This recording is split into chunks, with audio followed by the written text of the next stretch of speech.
Donc on voulait choisir ce jour exceptionnel pour parler de la candidature de Paris aux Jeux Olympiques et Paralympiques. Je vais être pendant 2 jours ici à Rio, avec d'abord la volonté de soutenir la candidature de Paris pour l'organisation des Jeux Olympiques de 2024. C'est un enjeu considérable pour la France. C'est vous qui lancez la candidature de Paris aux Jeux Olympiques de 2024. Ça se passe sur le plateau de TF1 le 6 novembre 2014 et vous faites une allusion au cours de l'interview en laissant entendre que si la capitale pouvait accueillir les Jeux Olympiques de 2024, ce serait formidable. Pourquoi est-ce que vous faites cette annonce ce jour-là ? D'abord, en 2012, quand j'arrive à l'Élysée, je me rends aux Jeux Olympiques de Londres, cette fameuse capitale londonienne qui avait pris l'avantage sur Paris lorsque l'attribution des Jeux avait été effectuée. Ça, c'est le psychodrame de 2005. Donc il y avait ce souvenir, ce traumatisme même de l'échec de la candidature de Paris de 2005 pour 2012. Et j'interroge à ce moment-là les fédérations qui sont présentes pour les Jeux Olympiques et je leur demande, est-ce que vous avez encore en tête de déposer un dossier avec la ville de Paris, bien sûr, et le soutien de la France, dans la perspective du centenaire des Jeux Olympiques de Paris, pour 2024. Et je sens une certaine réticence.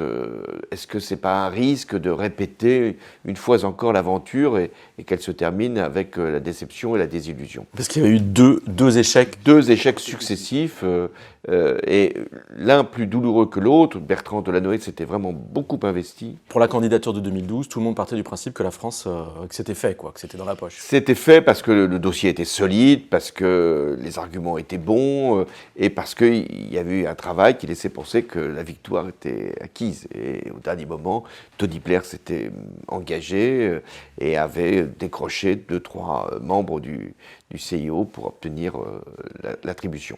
Donc en 2014, quand je fais cette annonce au mois de novembre, quand je dis que la France est prête, si la ville de Paris veut s'engager, de soutenir cette candidature, c'est parce qu'en 2 ans, il y a eu un progrès dans la discussion et une prise de décision du mouvement olympique français de s'associer si éventuellement la candidature était déposée. Lorsque je fais cette déclaration, la ville de Paris... Anne Hidalgo n'était pas au courant. Vous ne l'aviez pas mise dans la confidence. Non, elle n'était pas au courant que j'allais faire cette déclaration, mais elle savait que nous cheminions vers cette possibilité. Mais elle rappelle à ce moment-là que le dépôt de candidature, c'est pas l'État français, c'est pas le mouvement olympique, c'est la ville de Paris. Même si, en l'occurrence, il n'y aura pas que la ville de Paris, puisqu'il y a des villes de Seine-Saint-Denis, il y a Marseille, il y a d'autres lieux où des compétitions vont être organisées. Mais il se trouve que c'est la ville de Paris, formellement, juridiquement, qui dépose la candidature. Donc, Anne Hidalgo me le rappelle, et je lui dis, mais nous, on a simplement montré notre disponibilité. Si la ville de Paris veut les Jeux Olympiques, eh bien, nous ferons tout pour qu'elle les obtienne. Vous impulsez. Ensuite, quel rôle est-ce que vous jouez ? Le rôle du président, lorsqu'il y a une candidature, c'est d'aller convaincre ceux qui vont décider. Mais ceux qui vont décider, ce n'est pas les chefs d'État. Les chefs d'État, ils n'ont pas de rôle de vote. Ce sont les membres du comité international.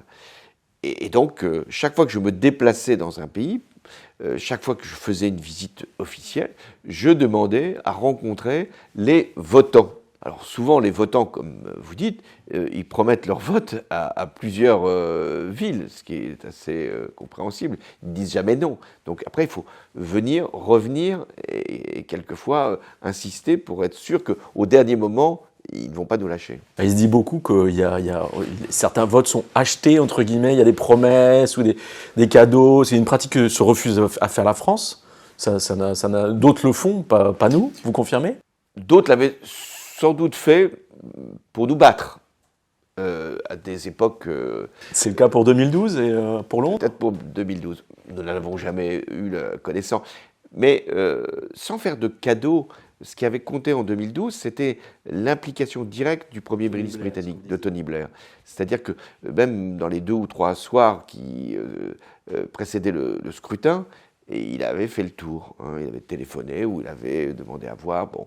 Donc on avait été échaudés et donc on était préparés. On ne versait aucun cadeau, aucune gratification, ce qui était quand même contraire à tous nos principes, et totalement illégal. Mais ce qu'on faisait, c'est qu'on montrait de la considération. Alors vous quittez l'Élysée en 2017, donc finalement c'est pas vous qui êtes sur la dernière ligne droite, c'est Emmanuel Macron. Est-ce que c'est une frustration pour vous?